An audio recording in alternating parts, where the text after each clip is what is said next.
Aya's going to intercept those questions for us, guys, and thank you for that. Let me help with the lighting if I can. It's a little better. Okay. So she's just going to interrupt me as we have questions. So I put this guy together, this little ginger, put her together a little differently today than my last one. And I went ahead and just kind of shaved a little bit right in front of the eyes because it's just really hard to do on a model dog to make it look right. And I didn't want to waste your time with that today, guys, because I really, really enjoyed wasting your time with 14 live streams today. I thought that was a much better way to waste your time. So I just bless your hearts for being here. Thank you for putting up with me. We're talking about Goldendoodle. Speaking of one, here's my poodle standing right here. Gus, come here. Can you show everybody? Can you get up here? I want you guys to see. Come here, Gus. He is so poodly, and I realize there's differences. Can you stand up here? He's not going to stand up here. Anyway, you guys probably saw him on Facebook. I posted him. He's so poodly. This little guy is not poodly, and most of our doodles are not poodly, right, guys? I mean, Aya, you have a doodle. You have two doodles. Yeah. And my sister has two doodles as well. Yeah, are they poodly or are they more a little bit wavy coat? My one doodle is poodly, and the other, he's still a pup, and it is a wavy coat right now, but his fur's starting to change now. He's 8 months. So yeah, he's just coming to his adult coat. Thank you for my mask, honey. You gonna hang out with us? No, I'm not gonna hang out. Why not? And Melissa said that her one doodle is a poodle coat and the other one is wavy. So that'd be Chloe and Watson. Okay, and that is so typical on our doodles that they're never the same. You can get a doodle from the same breeder and the same parents, and you may end up with one that has more of a poodly coat and one that has more of a drop coat or a wavy coat. Thanks, honey. So what we see mostly is not quite the tight, curly, poodly coat, especially, I mean, at least I'm speaking from around here, the F1Bs, which is what my guess is. They're typically supposed to have more of this wavy coat. So now mine doesn't. He's a poodle. So what I'm going to show you guys is what I typically would do on a kind of a wavy coated doodle when they come in. And then after that, we're going to add a little Asian fusion flair to that, okay? So we're using just 2 shears today, and these are the same 2 shears that I used last week. We're using the 17 tooth Kimchi Chunker. This is a Love shear.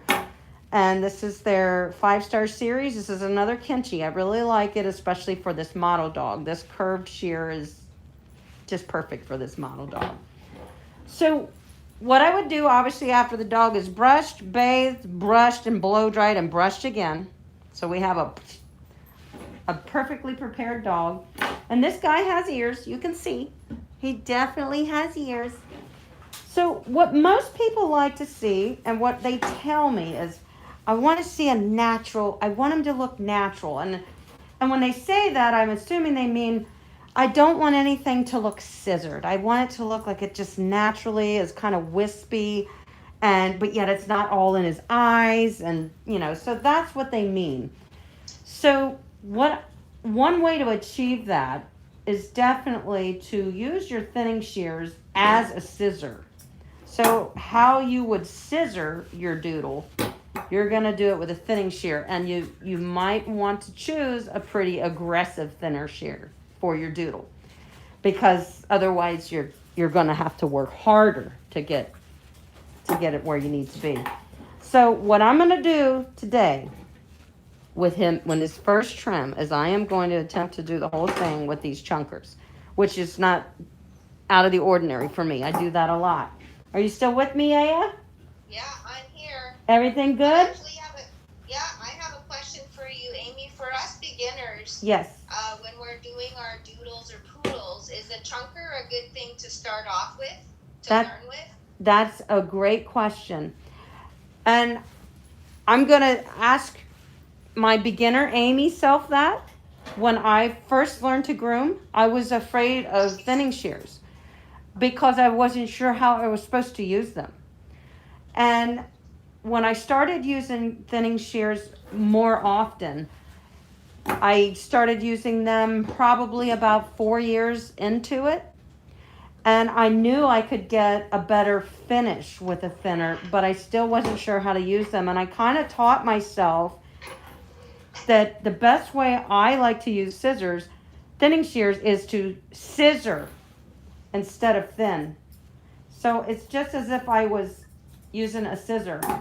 But the thing is with thinners, you take more chunks, you take more swipes, which, can give you the opportunity to make a mistake. So you just have to be very comfortable with scissoring first, is what I usually tell people, Aya. When you're pretty comfortable with your scissors, then start adding some thinning shear work in. But when I added thinning shear work in, I scissor with my thinning shear. I never go up in and chunk out, because I'll tell you what that does is it makes the hair grow thicker underneath, and it just kind of grows back really funky looking. But I really don't chunk out like this with my thinning shears unless I'm blending curl off of like say a golden retriever, and he's got a curl on, coming down the side. I'll drag it off with my thinning shear just to make it lay flat. But that's a good question. Melissa said that she started with straight curves and one pair of thinners, and she loves her thinners. And Melissa's been grooming now about 2 years, right? 4. 4 years. Okay, yeah. So she's comfortable. Melissa at 4 years is definitely comfortable. That's why I think it's probably the safest thing to tell you guys as beginners. When you feel comfortable with that you're in control of your straight shears and your curved shears, then I'd say maybe it's time to add thinning shears in. And it's okay not to come out of the gate and use your thinning shears as much as me or maybe Melissa does. You can still get a beautiful trim, okay? It's just that this is going to produce such a natural look.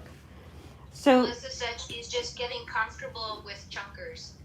Yeah, I mean, they take a lot. You really have to move them a lot. You know what I mean? Like, you don't just sit there, you'll make a hole in the coat instantly. They are different. Personally, they look scary to me. I know, they do kind of, right? I get it. And you know what? If they look scary, then don't go for them yet. But if you're using them as a scissor instead of, thinking, I never use thinning shears to get a mat out of ears.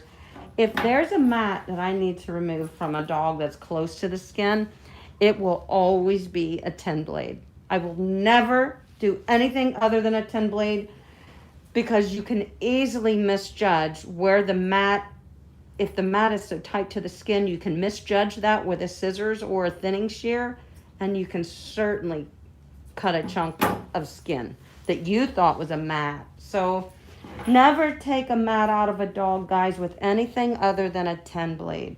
Trust me, you'll be safe. You'll be safe with that and never sorry. And that's what we want. So I'm going to start grooming and talking, and Melissa, Aya, you just interrupt me whenever you have a question from somebody or one for yourself. Okay. So I am going to start by doing his visor, which is from corner of the eye to the corner of the eye. That's what I'm trying to open up. So I'm going to comb everything forward. And it is a little different on these model dogs, guys. It's not the same as dog coat. It's very close.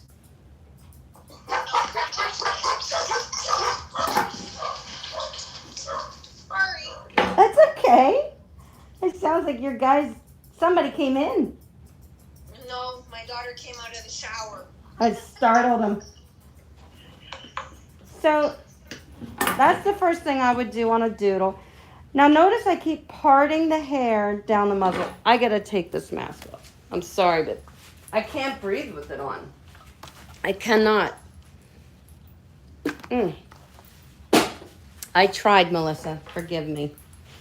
Notice I keep parting the hair on the muzzle on the nose. That's what I want you to do mostly when you're trimming your doodles. The last thing I want you to do is trim anything here, because what you're going to find often is after you trim the head, the ears, the cheeks, you may be like, oh, I don't want to trim anything off that muzzle. I like it. So let's wait to trim anything off this muzzle, okay, guys? So the next thing I like to do with doodles, because, and I'll tell you why.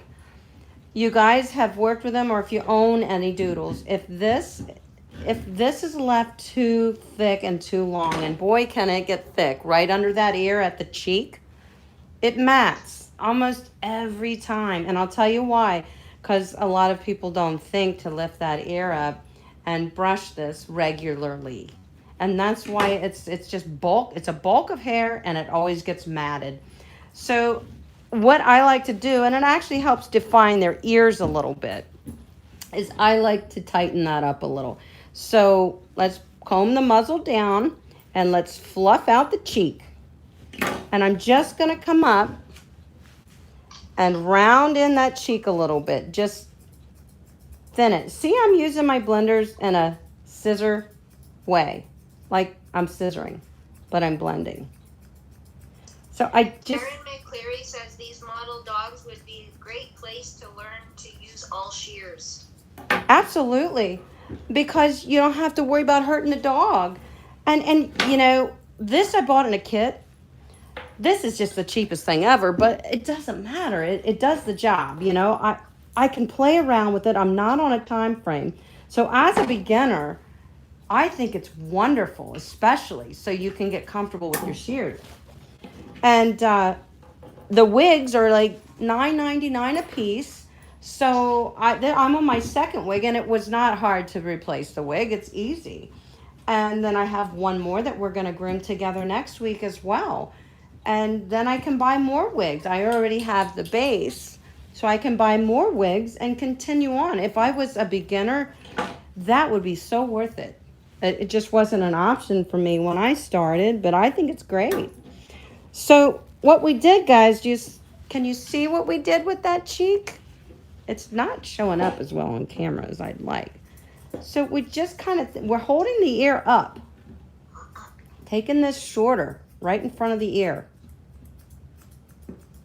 Because when the ear's down, you're not going to see it anyway, but it also helps define that ear. See, look at the difference. Now we can see there's an ear. We just see mess over here. So we're going to do the same thing on this side, on this ear. Comb it out. Always use your comb constantly, guys. Take a look. We want them to look the same. Let me trim that a little more there. Okay. And we're going to bring that cheek up, just like we did on the other side. Thank you guys for being so patient, by the way. You guys really are troopers. Stella asked, how different would it look if you give a clean face to a poodle and a terrier? How different would it look, a clean face on a poodle versus a terrier? Well, most of our terriers have a boxier muzzle, and our poodles have a long muzzle. Okay, so you can imagine with that boxy muzzle on a terrier, meaning it's square in shape. It's certainly not going to look real poodly, you know, guys. You can do it, but it typically would not. It wouldn't be as. It would look like somebody shaved the face of their schnauzer or something. It just really doesn't. It doesn't fit. It really just doesn't fit to shave the face of a terrier, unless it's a mix.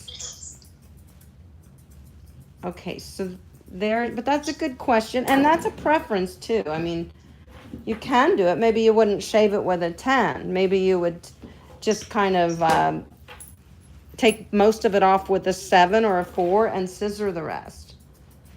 So now I'm going to comb up.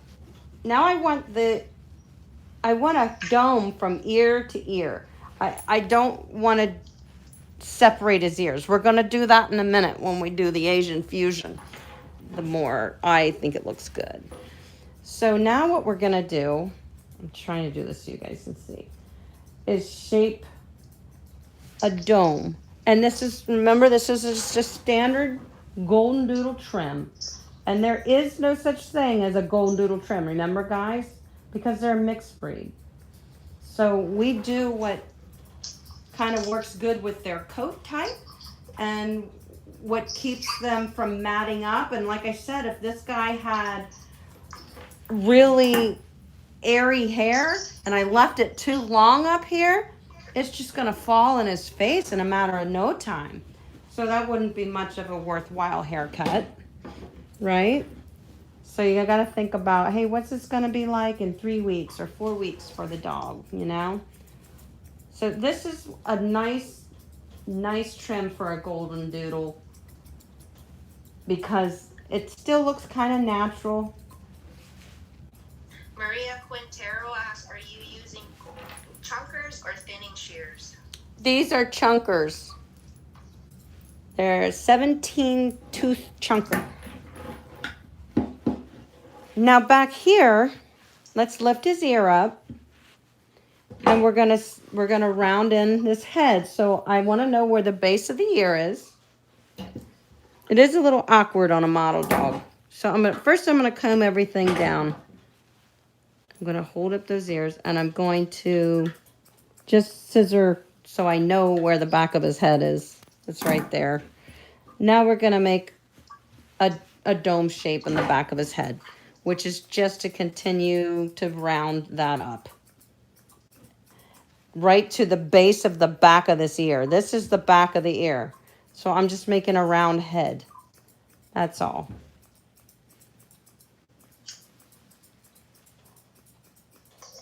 But you can see how these chunkers really do take a lot of hair. And it's nice because it is like scissoring. But it's just a little more forgiving. And I am only scissoring, as you know, I'm not going in and chunking or anything like that. So now we kind of have a little bit of shape to the back of his head. And now we can just keep combing and fluffing and continuing to tidy this up. Melissa said she likes this model dog better than the last one. You can see the definition of the cut better. Is that right? Good. Well, I also noticed the resolution was a problem last weekend too. And because we're sick. I think so. Yeah, when I watched it on the replay, it was awful. I was so upset. Really? Yeah. It was bad. I don't know what's going on with that. I gotta get this. Is it a thicker wig, Amy? No, it's the same, honestly. It really is. It's the same. Ashley Hooch had asked. She says it looks like a thicker wig too. No, it's really the same. It must just be the color because it seems to fluff just as easily as the other one. As Fluffy did.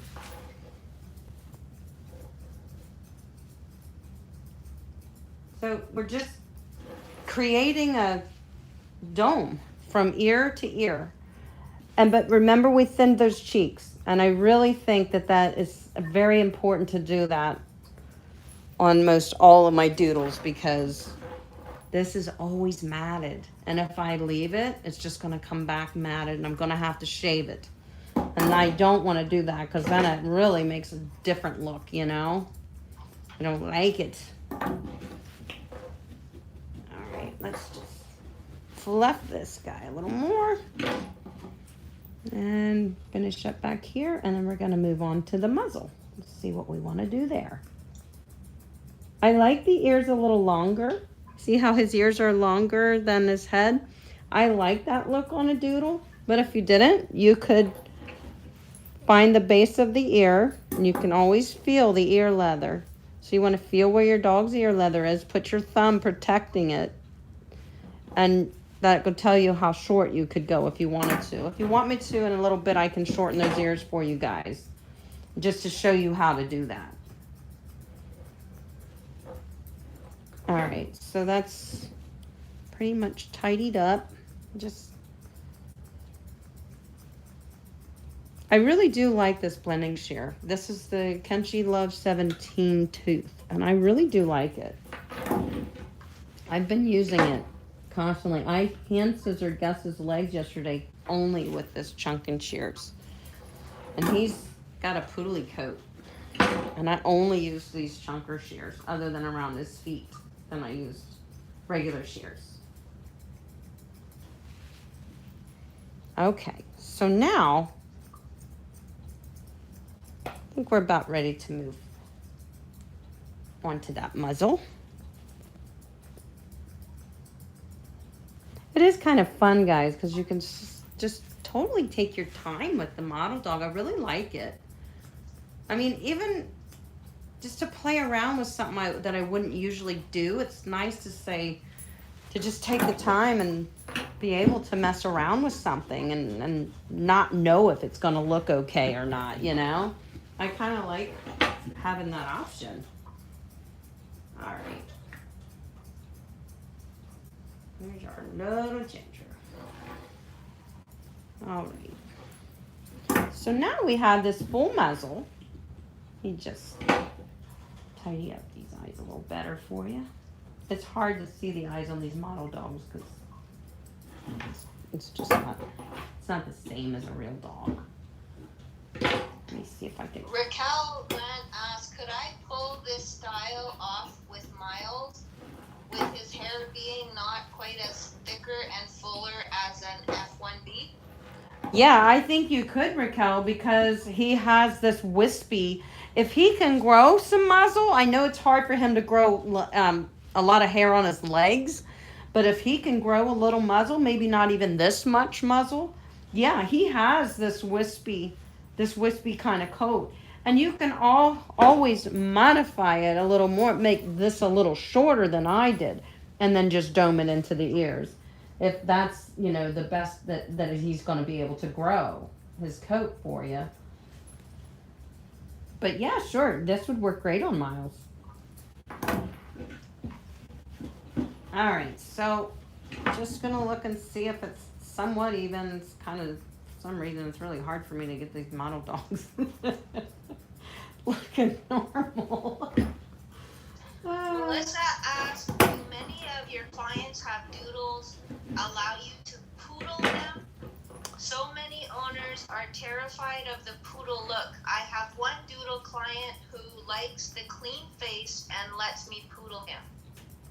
I never poodle a doodle unless the owner wants me to, and if it's a matter of because the doodle was matted around the muzzle, I would identify that right away before they leave and say, oh, this muzzle is all matted and it smells horrible, you know, and it's just nasty. I'm going to have to give him a clean poodle face. And that's what I would say. You know, I have to give him a clean poodle face because it's in this condition.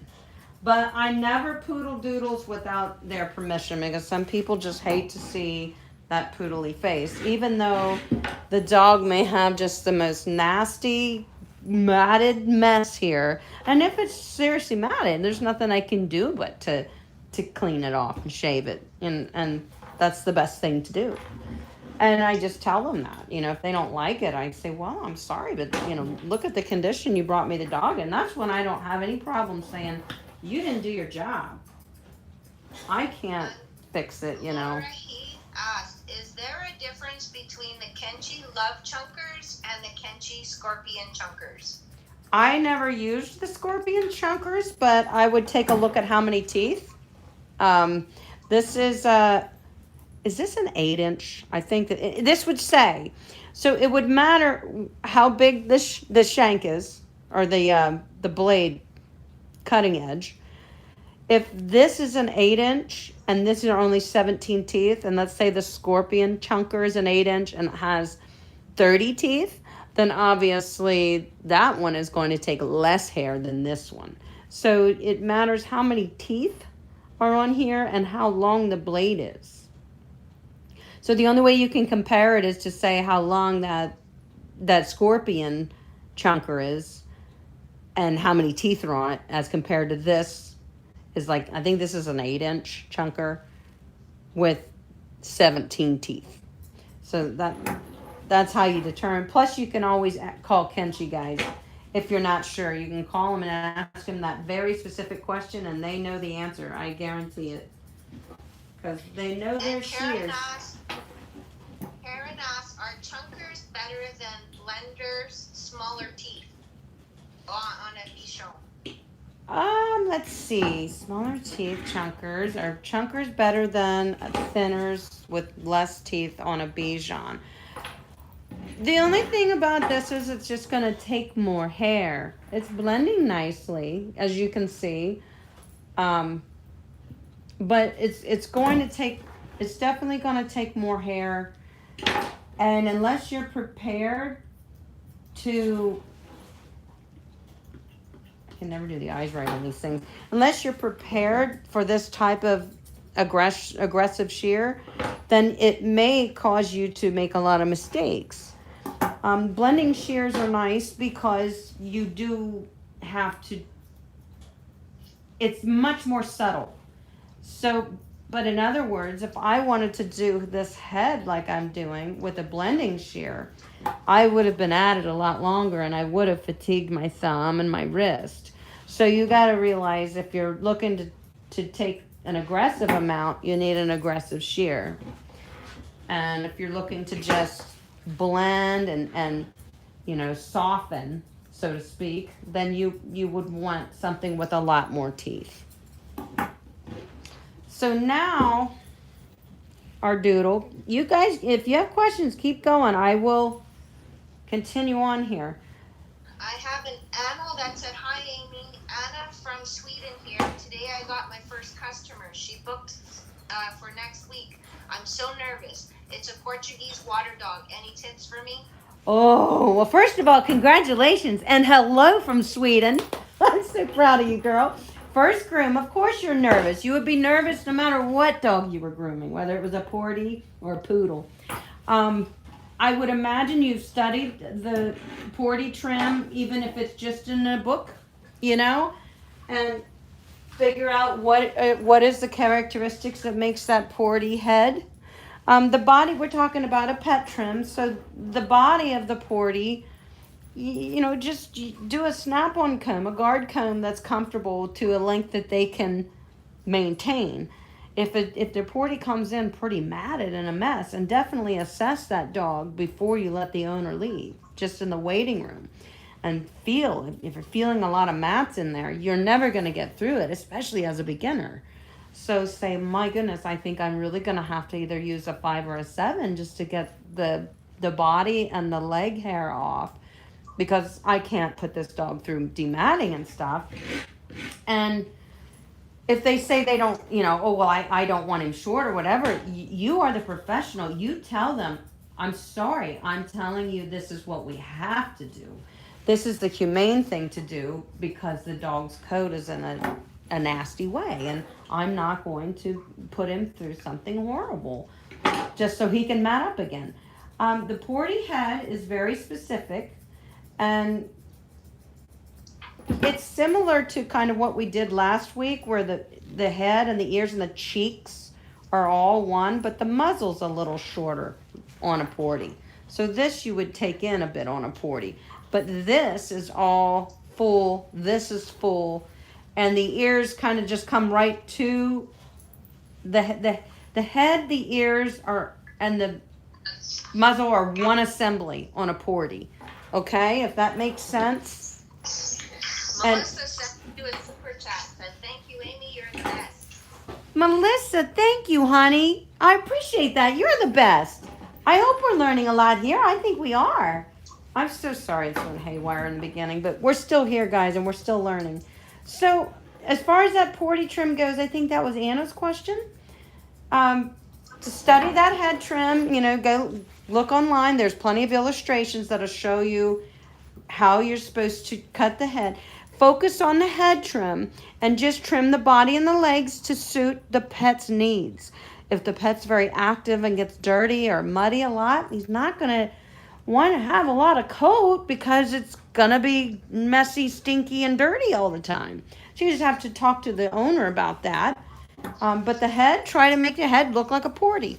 And that's what they're going to see when they pick their porty up, is that head. Because that's the face. That's where they look at their dog. The first place they look when they see their dog. So hopefully it goes wonderful for you, honey. Your first groom. I hope you're excited. Take your time and enjoy it. Take breaks if you have to with the dog. If that's what you have to do. And tell the owner you want to spend a little more time because you know have never trimmed a porty before and you would like to take your time and enjoy it. Just be honest with them. They're proud of their dog too. You know that, guys. They want what's best for the dog just like you do. Now for this muzzle, I am going to, I've tidied this in a little. Now I'm rounding in, guys, if you can see that. I'm just kind of rounding in. I'm coming under the chin here.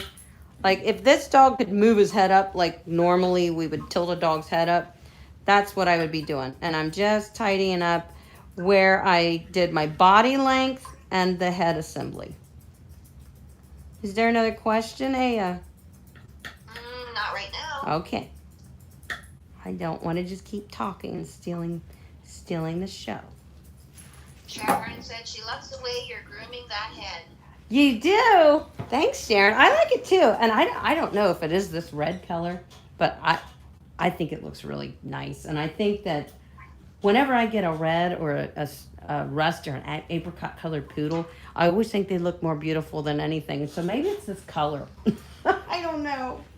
But this is looking good. It's really coming in nice. But do you see, guys, how the hair length on the top is not, it's not super long, and it shouldn't be. Because with doodles, often their hair is just, it's thick at the base, and then it's real spriggy at the end. And it'll just want to hang real bad. So we don't want to leave too much up here, in my opinion, because it's just going to fall and look kind of yucky pretty quickly, you know. So So Maria asked, so would you say that a 17 teeth chunker are better for thicker coats like poodles, and a 46 teeth chunk or thinning shear better for a Havanese? Havanese definitely has a thinner coat. You're right. I think you would absolutely like a shear, a thinning shear or a blending shear with more teeth for a Havanese. Because this, you're gonna see them notches. Trust me, in a thinner coat, like a Yorkie, a Maltese, you'd have to be very careful with your angles and how you're trimming with these shears, or you may see some kind of corduroy and choppy looking stuff. So yeah, you definitely want something that's going to blend better on a thinner coat, like a Yorkie, Maltese, Havanese. Sorry, I'm hot. I'm taking my shoes off. DJ asks, how do I deal with problem dogs and learn how to cut correctly because it is different and difficult? Problem dogs. Oh, how do you trim problem dogs when... He just said, how do I deal with a problem dog and learn how to cut correctly because it is different and difficult? Especially because the dog is being difficult. How do you cut correctly? Okay, well, obviously, if your dog is really hard to work with, let me give you an example. I'm going to come over here and talk to you guys for a second. So I have a little dog, a Shih Tzu, and it's very, very uncommon for a Shih Tzu to behave this way. I'm not even going to go into why I feel like he does, because I don't know. But I have a Shih Tzu named Riley, and he's a really dear sweetheart. And he's only not even 2 years old yet. And he's pretty good for most of the groom, but when it comes to me doing anything around his face, he is so unpredictable and hard to control. And it's worrisome because when you have scissors around the eyes, you have to be real careful. Okay, if he flinches, I want to make sure my scissor is pointed away from him so he's not going to knock right into it. And he will not let me shave in the corner of his eyes whatsoever with like a 4-in-1, the Kenchi Flash. He won't let me. I've tried everything, the Kenchi Flash. my wall cam 10, which is a little louder and heavier than the Kenchi Flash, so I know he's not going to like that. But typically with a dog that's having trouble, you know, I try not. Sometimes the more you work with them, the better it's going to get every time. If you just get one little cookie each time, that's a wonderful thing. Like, oh, that went better than it did last time, but everything else was still awful, or whatever. But be patient and just try to stay low key. Try not to get upset. It's hard to not get frustrated, and even when you're pretending you're not frustrated, they know you're frustrated too. So just try your best to stay calm, and if you are seeing that he doesn't allow scissors around his face, but he does allow clippers, then you're gonna have to use clippers, and his trim may not be the most ideal trim because he's not safely allowing it, and that's dangerous. If he's not going to safely allow you to trim feet, trim pads, trim around the eyes, then find what is the easiest way that he will be somewhat compliant, and just use that. And you have to just keep telling the owner, look, he's just too unpredictable. I even use the word liability with my clients. He is a liability, and that's what I tell them. And I want to be honest, because what I'm saying is, if the day ever came that something terrible happened and he did get cut, I want the owner to fully understand that I do my best, but it's really, really hard to work with this dog. So with working with a difficult dog and trying to pull off the right trim, sometimes you can't. Sometimes you can't pull off the perfect schnauzer trim if they're not going to let you trim that face. Sometimes you just have to say, okay, then what can I do to keep him from being matted and gross and still look somewhat nice? And that's what you do. And you tell the owner he's just too unpredictable, and I am not willing to put him at risk. And my reputation. It's your reputation, and that's an important thing too, because it's your, grooming is your livelihood. DJ also asked, he said, you missed the first part of the question. I guess I didn't read it. I'm licensed barber, so I know how to cut, but I seem to only get problem dogs. Well, okay, you're a licensed barber. You know how to use your shears, and you know how to use your clippers. But trimming a dog is nowhere at all the same techniques that you use for human hair. This kind of stuff, I don't do that. I mean, you comb up and scissor. And if you can't get that hair to stand up, then you're using a little bit of product to get it to stand up. Pet grooming is more about putting in the shape, taking off what needs to be taken off so that your dog has the conformation and the profile he's supposed to have. So you're comfortable using your shears, but as a barber, you're not going to be using the same techniques to trim a dog as you would a human. Just so you know, because I wouldn't want that to frustrate you. And you're probably only getting problem dogs because you're a new groomer, and you're getting what's overflowed. What the other groomers that are pretty much booked, you're getting what they can't take, or they don't want to take. They're like, I've worked with him before, and I'm not willing to put myself through it anymore. I'm not grooming that dog anymore. I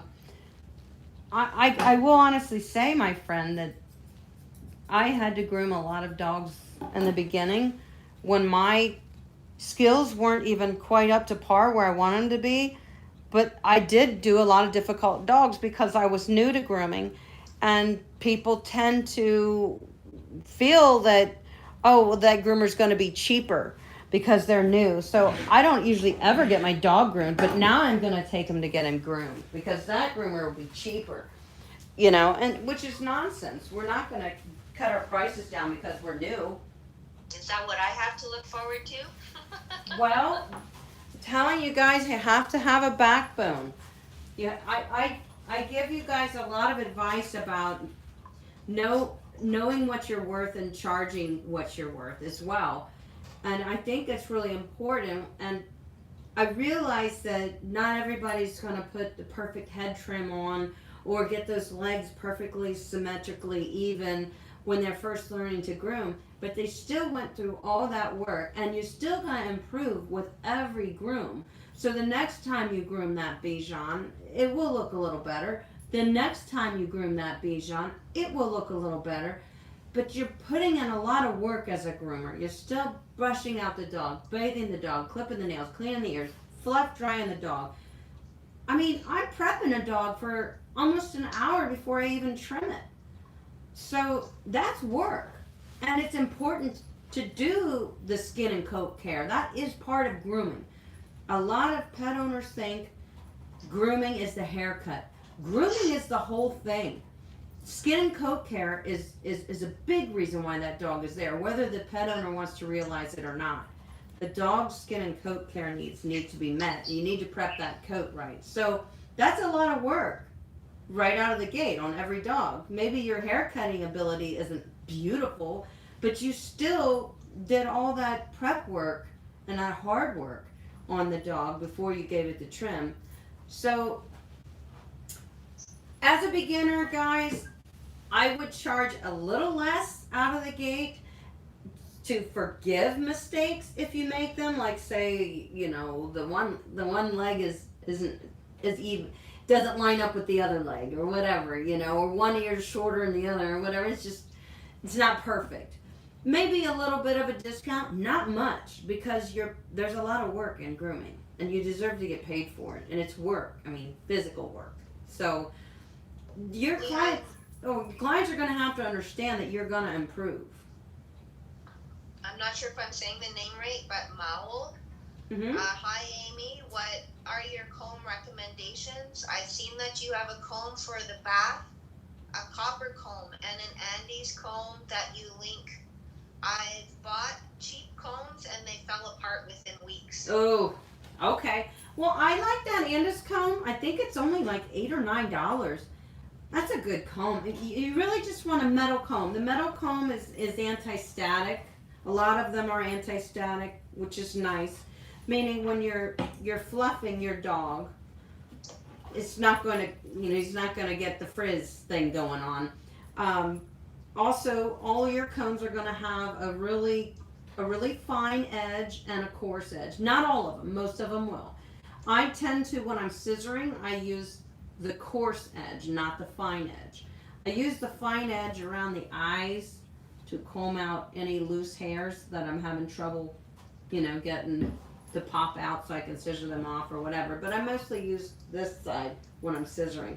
The Andes comb is great. It has both sides. It's affordable and it will not fall apart. I also use these. I really like. This is the Aussie Dog Comb. I like this as a finishing comb because, as you can see, it's real thin. It hardly has any back to it. So as I'm doing that scissor over comb technique that I do a lot, I like to use this comb because this doesn't get in the way of my scissor. That's why I like a nice finishing comb for doing the scissor finishing work. So you don't really need a ton of combs. I like to keep one in the tub. This one is just nice because it actually has a little bit of rubber on it, so it's not going to slip out of my hands while my hand's soapy. That's why I like this one. And but this is just really just like any other comb. It really is. It's just a different handle. So that's why I like this one in the tub. But you don't need a ton of them. Maybe 3 combs. If you do a lot of poodles, you might want to invest in an All Systems poodle comb. It is a wonderful comb. Let me grab that real quick. I'll show you the difference. Poodle coats are very, very thick and dense. So look at the teeth on this poodle comb versus the teeth on this Aussie Dog Comb. This is made to lift and pull up that poodle hair so it stands out real nice for you and you can scissor it. Because poodle hair is a scissor coat. But that's big difference, right? I didn't always have this poodle comb. I acquired it. I think it's like a $30, $40 comb. I acquired it, maybe, 10 years ago or something. And I was like, I really like it. But I lived without it. You can live without this and that. Just start building your little your little menagerie of tools and go from there. You'll realize as you get going what you need to invest in to make your job look nicer, you know, to make your job easier too. Daydream Shelties, so what product would you use to help the hair to stand up? Oh, that's a good question. One thing I like to use is just the Davis anti-static spray. I really like that anti-static spray. It doesn't seem to stick in the coat and feel tacky or anything. Another thing that I like to use for scissoring is Magic Touch, but is it the number 3? I think it's number 3. I like Magic Touch, and it also it's a nice little coat conditioner as well. That's a good one, and there's something else on the tip of my tongue by Easy Groom. Easy Groom. It's called Rough Out. I like Rough Out as well. Now that tends to, I feel like it hangs in the coat a little bit afterwards. Like when I say hang in the coat, I mean like the dog goes outside and maybe some, you know, debris is going to want to stick in the coat a little bit. It feels like it's a little tacky to me. It does. So I'd say my favorite and so affordable is that Davis anti-static. I really like that one. It's lightweight. JBP Groomer says, Amy, is an anti-static comb recommended for this type of grooms?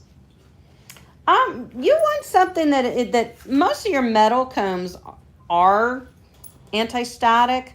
You'll find in the wintertime, you're going to find longer coats are going to be a little staticky, especially when you're using a warm heated dryer on them. And then you're, you know, combing out that long coat, which then I just missed a little bit of that anti-static spray and it does the trick right away, like on a full coated Yorkie.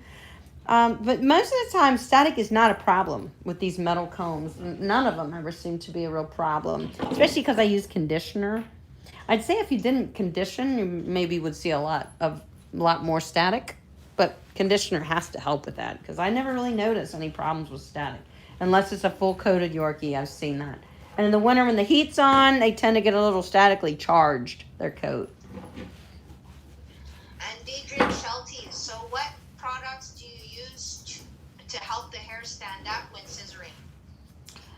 Okay, that's a good question. The anti-static spray is one thing that is a scissor spray as well. I like to use that because, like I said, it just doesn't hang in the coat. It doesn't seem tacky. The Crown Royal Magic Touch. That's a nice scissor spray. That's a real. It's got a little bit of conditioner in it too. I just really like that one. I think I would prefer that over the Easy Groom Rough Out. The Rough Out's is like a finishing spray too. I haven't used every one that's on the market, so I'm only talking to you guys about ones that I've used and liked.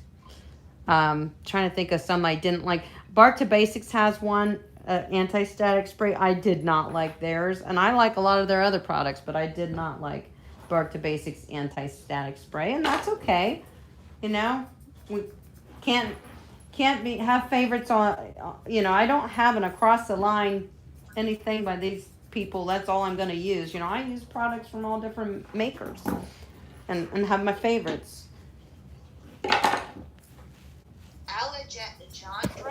Alejandra. Yeah, she wants to know if you are using Kenchi scissors. Yes, these are the Kenchi Love 17 tooth chunker blender shear.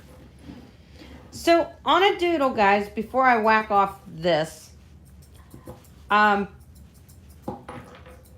like to leave a little bit of that muzzle wispy stuff hanging down. I just think it looks really natural and the clients seem to like it. So often I will send out my doodles with a little bit of muzzle wispy this. Kind of just like this. Almost a little terrier-like, isn't it? So that's pretty typical because they like it. They like that bearded look. Some people don't. And when they don't, then that's when we modify it. What's the size of the Jody Murphy comb you use? Is it a specific model? This isn't a Jody Murphy comb. This is an Aussie Dog Comb. I don't have the Jody Murphy shear or comb. We're talking about comb, right? Yeah. I don't have the Jody Murphy comb. She has one much like this that looks really nice. It looks like it would be nice, but it was a lot more expensive. I think it was $50. So I chose this one. I think this one was $30, and I like it. So I think Jody's is probably pretty darn nice too. She has a finishing comb. That's what she calls it. And it's made to do like the scissor over comb stuff, you know, make that easier. But I was like $50 for a comb. I think I might just try the other one first. And I'm happy with it. I'm sure I'd be happy with Jody's too, though, believe me. But we gotta save a little money where we can, guys. So I'm just combing this up a little bit because you can see I did trim that. You could have just left this long and scissored up the beard, the muzzle, just like that. But I did blend it in to the front a little bit. So now we're going to kind of go for that Asian fusion donut thing we're going to do. You can do that on a doodle if they're more poodly. If they have a wavy coat, you're going to have trouble getting that to stay where you want it. And if you do, in a couple days when the dog goes home, it's just going to fall all over the place anyway. So it wouldn't be the right cut for a doodle with a real wavy kind of silky coat. It wouldn't work for them. But if we were going to Asian fusion up our doodles, this is what we could do. So we did this head, the cheek thing, that's all good. That works for Asian fusion. We could define this ear a little more, and I'll do that in a second. I'm going to do the muzzle right now. You guys can still see good? Yeah. So what we're going to do is we're going to say his little nose right there is the center of the donut, right? So let's see how much we want to leave here. We're going to take a little bit off of this right there because we are going to want to see his eyes. And we need to make this the same. So let's cut the bottom. So I'm making kind of a square at first. You see that? So we're making like... Make it look so easy. Well, you guys, if you get these little heads, I think you'll be like so glad because you won't be nervous. There's nothing to be nervous about when it's not a real dog. Maybe that would, you know, be a good thing for a beginner to do every now and then is to trim on a model dog and take your time and have fun with it. So Mindy asked, does this cut work for your Gus? no, he cannot grow this muzzle. It is so sparse and hideous. You know how some men can't grow a full beard? He can't grow a full beard at all. So this is I would love to see this on Big Gus, but he just can't grow the muzzle. Okay, so now we've sort of squared this in. See, we've got a square there. We got a square there. And now we're just going to arch in these sides, you know, just with scissoring.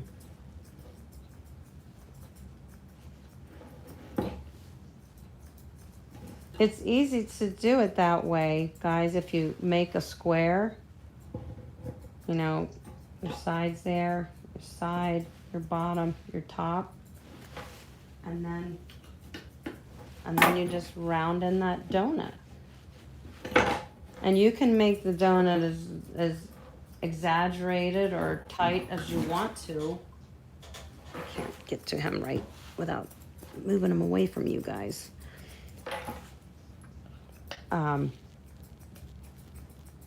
But it's really cute. And this is great for a cockapoo too, guys. A cockapoo or even a Cavajon. Anything that had a kind of a scissory coat. This would be great.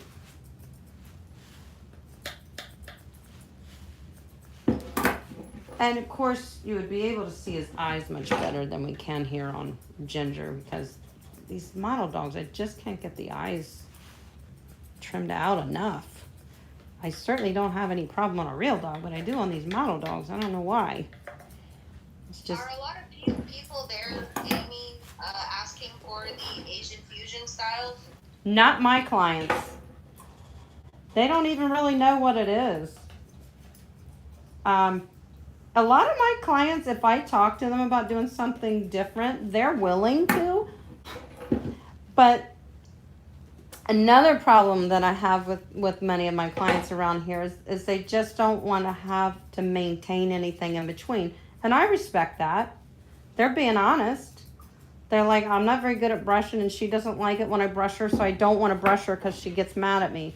All right, then we have to do a trim that you know, she's not going to get matted and you won't have to brush.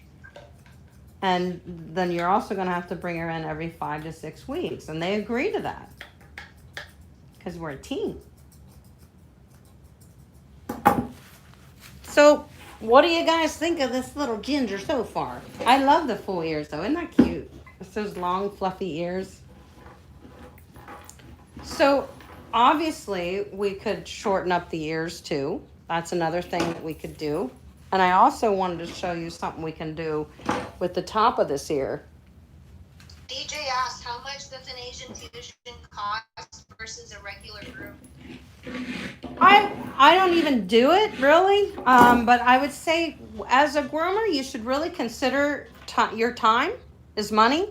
So you're going to want to take more time to play around with your Asian fusion. It shouldn't take you that much more time, but it's definitely just a little bit more creative. You're doing more scissor work, so you're going to need a little more time. And time is money, so that means you would charge, you know, another $10, maybe $20. If you were doing just Asian fusion head, that's not going to take you a lot of time. If you were doing Asian fusion head and legs, that's a lot of scissoring. So you have to schedule accordingly, and then the customer's going to have to pay more for that because you could have been grooming another dog, you know, in the time it took you to groom that one, you could have done 2, which time is money. So you deserve to be paid. You have a very specific skill if you're a groomer. So don't ever sell yourself short and forget that this is not something that everybody can do. And JJ asked, what can I do to blend it more? just scissor. Use your thinning shears in a scissor fashion, if that makes sense. See how I'm not going in? I'm as if I were scissoring. I'm using my blending shears. Here, I'm going to show you. I'm going to use my straight shears, just the same as if I was scissoring. Oops, I picked his nose. Sorry, bud. So let me show you one more little addition to the ears that we could do. Also, what you could do to really accentuate this is come in real tight right here.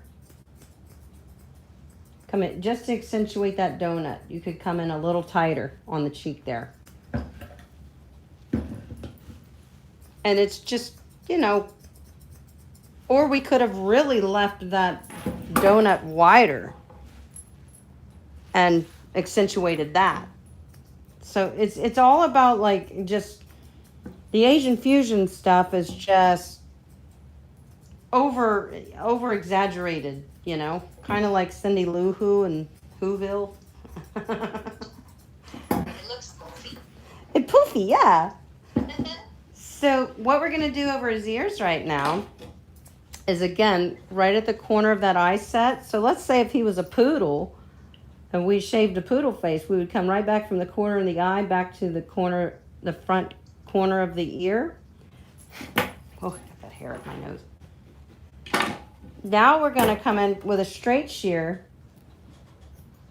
right there, and we're going to separate the ear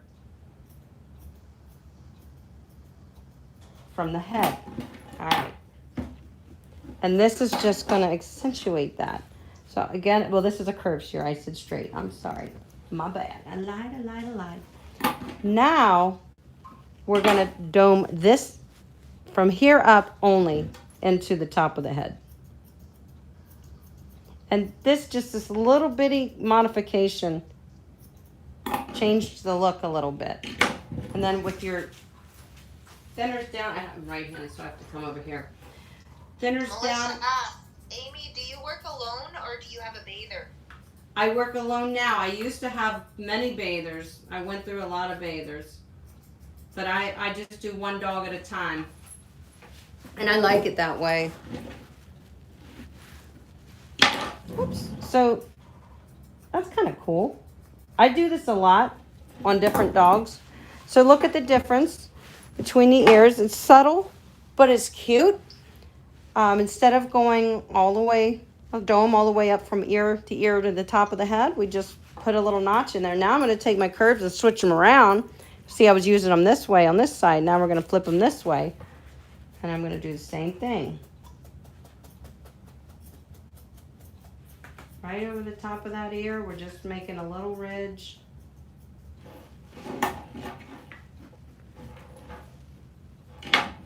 And take my blenders and just blend in. And you know, remember, you can do this with so many different breeds, even purebreds, because it is a pet trim, guys. You're just trying to make it look nice and comfortable for the dog, but look nice at the same time. And cute. So then you can just blend that into the top of the head a little bit. And that's just slightly different than the top of the head was before. And now I'm going to shorten up the ears just to show you what that would look like. So you can see that variation. So can you guys see him okay? It doesn't look the same on screen. I'm looking behind. I have it up on my computer. So let's just turn him a little so you guys can see him. This would be great for a cockapoo. Or a golden doodle, you know, especially, you know, one with kind of tighter, curlier hair. Definitely work good for that. So now, let's shorten up the ears so you can see what that would look like. Actually, I just love the ears. I would leave them just like this. Reminds me of my Gus. But I'm going to shorten them up just to show you guys. Alejandra would like to know if she could use shark tooth curve. Shark tooth curve? Is that the maker of the curve? I mean, is there a curve that's chunker? I'm not sure. I don't think there is. I don't know. I'm not sure what it is, so I can't answer your question appropriately. All right, so oftentimes it looks really cute. Now watch, it's gonna just totally make him look like a puppy. To bring in the ear length the same as the bottom of the chin. It really makes him. It's a curved blender. A curved blender? I've never used a curved blender, but I think I would like it. Yeah, I would definitely like that. And then he said it's like a curved chunker. Yeah, that sounds awesome. I'd like that. So you want to feel where the bottom of their ear leather is. And even though this little guy's a doll, I'm going to feel it, and I'm going to show you that it's right here. So that means that's as low as we can go.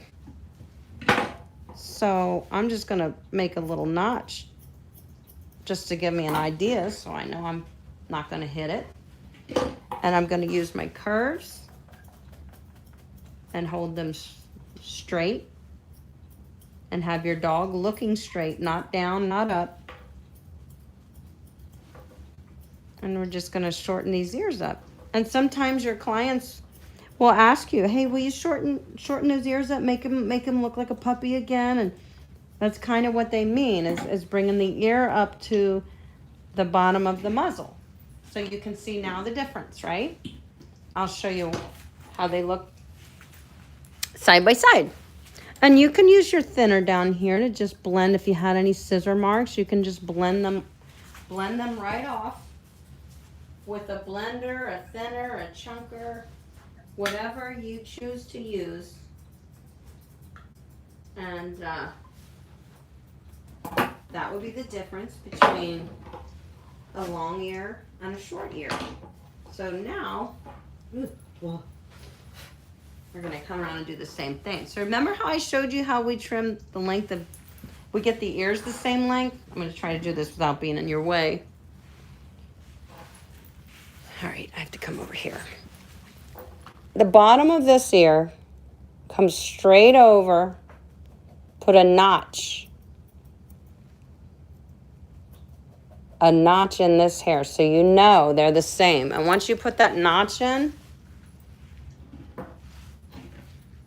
and your dog is looking straight, not up or down, where is that? Right here. Then you can just come on in here and even those ears up.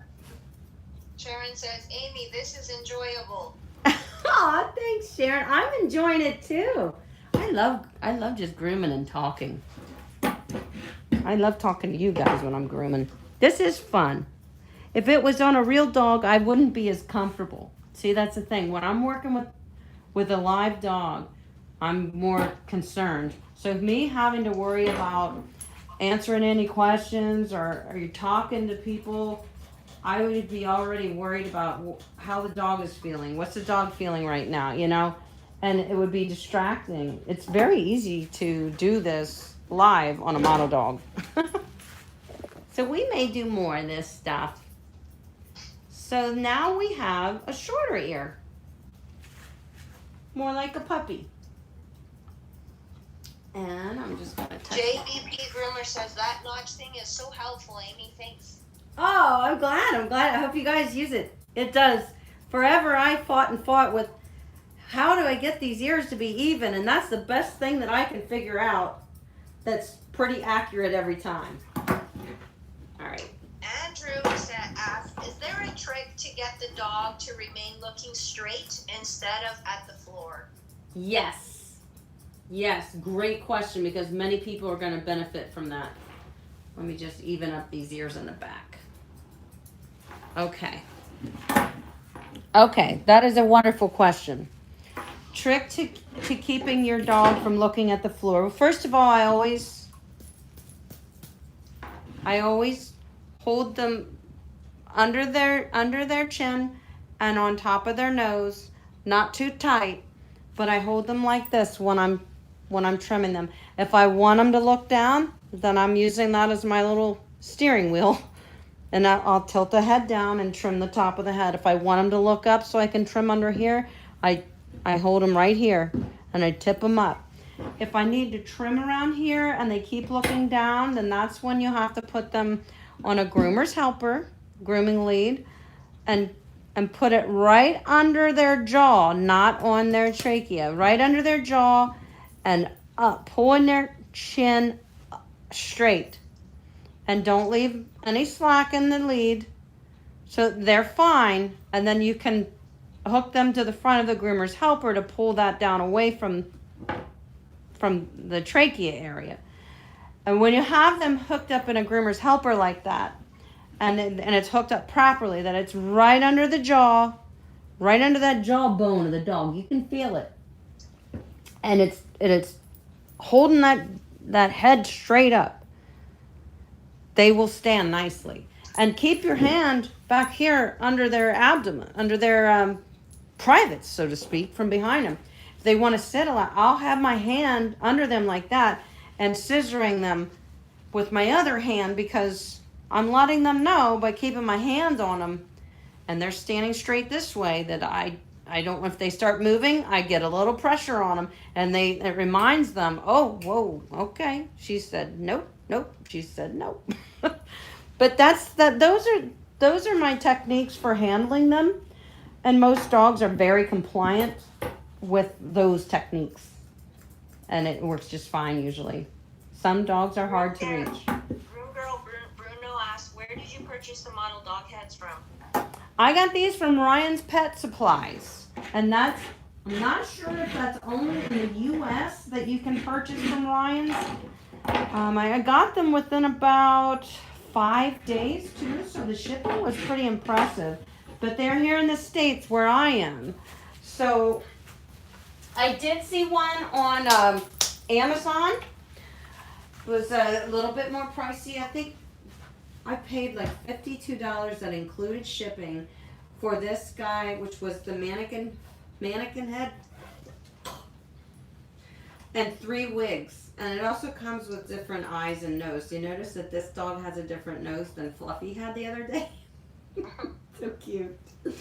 So, I think it's really cool, guys. I think it's a fun way. I mean, it's getting ready to be winter.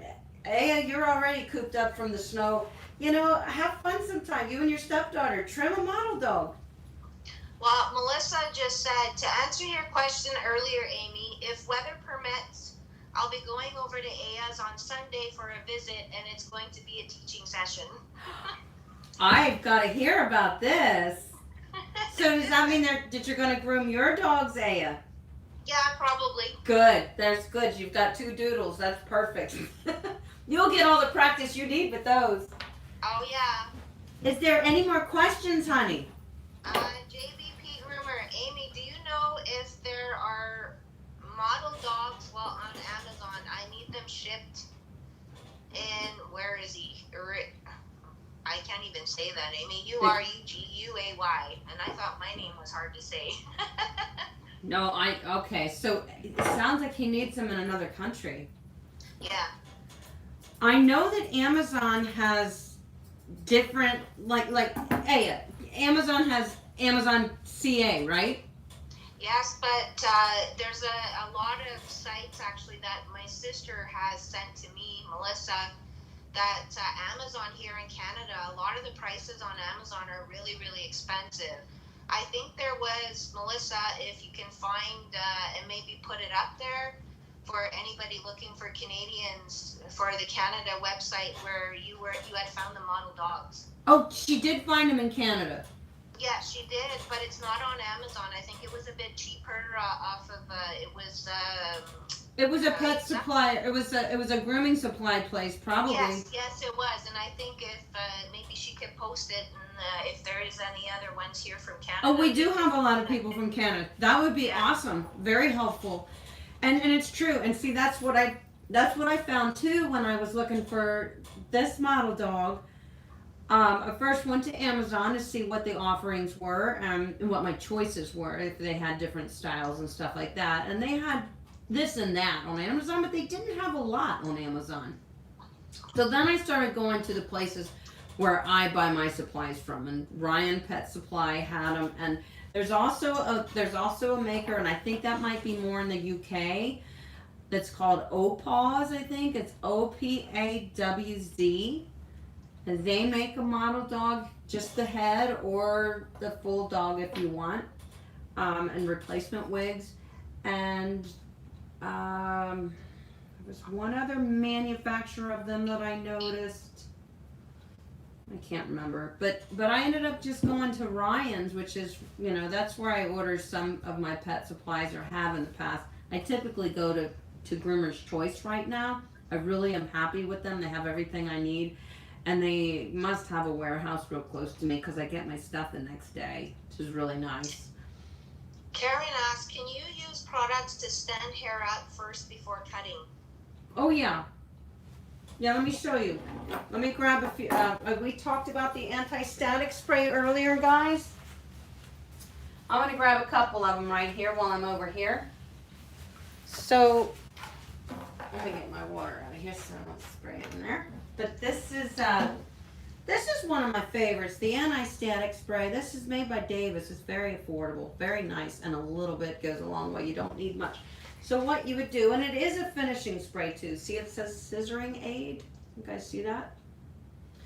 So a light mist. Notice I'm not right on top of the dog. A light mist, and then you'll just comb it out.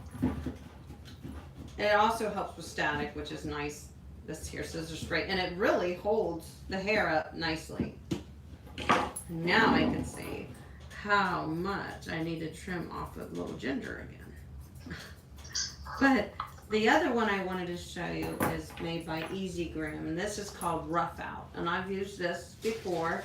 I used this I was competing one time with a Bouvier, but I wasn't doing a Bouvier trim. It was purebreds that I entered into a contest, and we did a different trim on him. I basically made him into a modified giant schnauzer trim.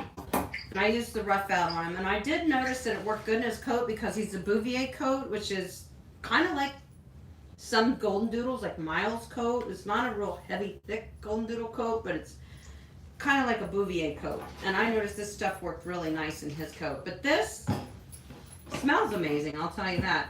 It worked good for scissoring and holding that hair out, but I just felt like afterwards he had a lot of buildup in his coat from it. Now maybe it was just that particular dog, guys, and I've used it in the shop before too. It is a nice product, made by Easy Groom. Their stuff is all natural. You know that I usually look for stuff that's pretty safe for the dogs. That's important to me too. So I'd say these two are good. The Crown Royal Magic Touch is amazing too. Love that one. Those would be the ones that I can tell you that I've experienced that I liked. And that's how you get the hair to stand up, is with the scissoring spray. You see this says Scissoring Aid. And this one, Rough Out Finishing Spray. It's used for scissoring. So they do help. They do help, but a perfect poodly coat doesn't really need much of anything. It'll stand up nice for you, especially if you fluff dried it. If you haven't fluff dried them properly, the coat's not going to stand up good for you. Do we have any more questions? Sharon says, Amy, you are doing such a wonderful job. You really make all us groomers proud. Love you, girl. You're making me cry. I love you guys too. I love what we do. And we're not going to stop. It's great. We'll just keep moving. We'll keep this train moving. I think I'm going to have to let you guys go. I feel so bad that I wasted the first 20, 30 minutes of your night. But I can honestly tell you that it was really cool that you guys all showed up anyway and said, we don't care. We'll wait. Because we're better together. We do wonderful things here.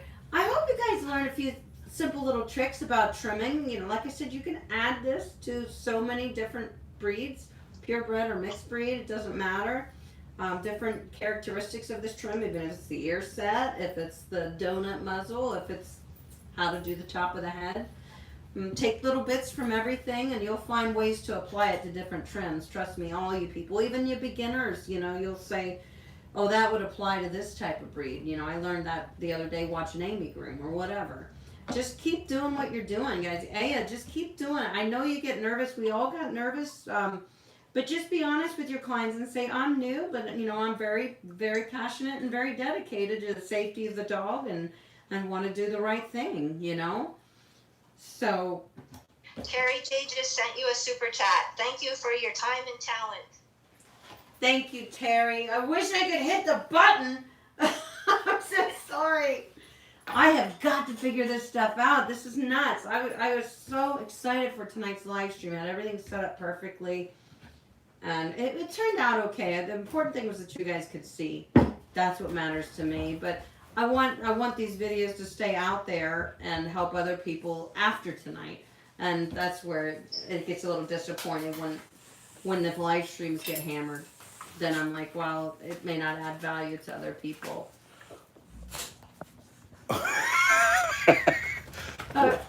Want to see your beautiful face. Honey.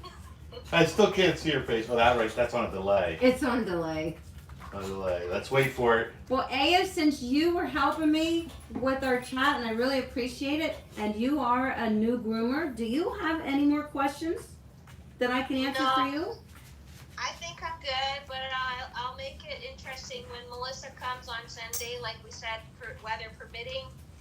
We'll take a short video and post it on the Facebook group so you have proof that she was there to help me. Yeah, I'm going to need proof because I kind of laid it on thick to her earlier, didn't I? Yeah, Melissa also said, Amy, I posted the 2 links in the chat for Canadians. Do you want to post them below the video? Yes, Melissa, go ahead after as soon as this is not live, you should be able to leave a comment. I don't know if you can right now because it's live. But when it's not live, you should be able to leave a comment. And it may have to process first. I'm not sure. YouTube is just changing everything. And I certainly need to educate myself on these changes. Well, they change it every week.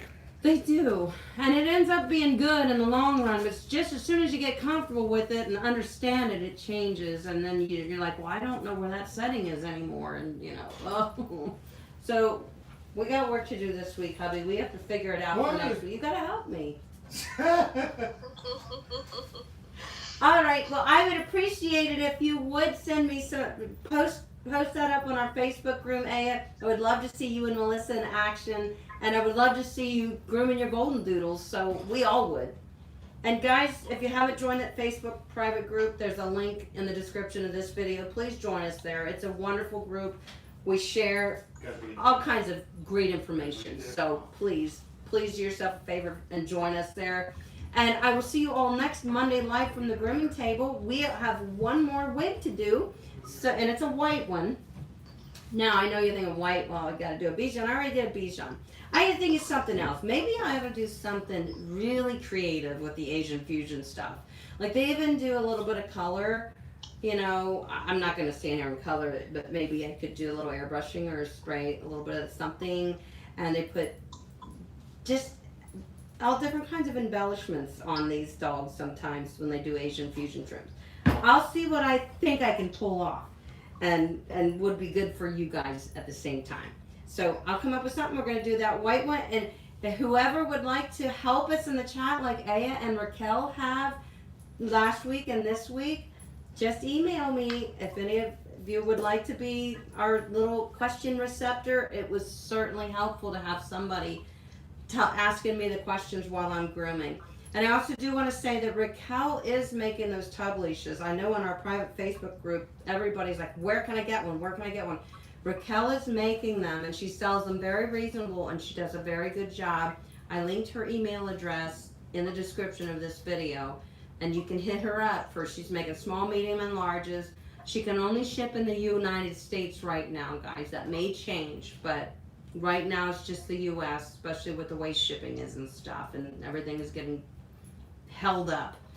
But she can help you out if you're interested in those tub leashes, and that, you know, I use them. I love them. They are definitely every dog I groom. I use my tub leashes, and I'm very happy with them. I just don't have time to make them, and she stepped up, and she's doing a good job. So I will see you guys next Monday. Thank you for putting up with all that mess before the live stream. I'm so sorry, and I appreciate your patience, and I hope it was worth it for you guys. So I will see you next Monday. I love you very much. Thank you, and keep up the good work, guys. Aya, thank you for joining us tonight, girl. I had a great time. Thank you. I will talk to you soon. Love you guys.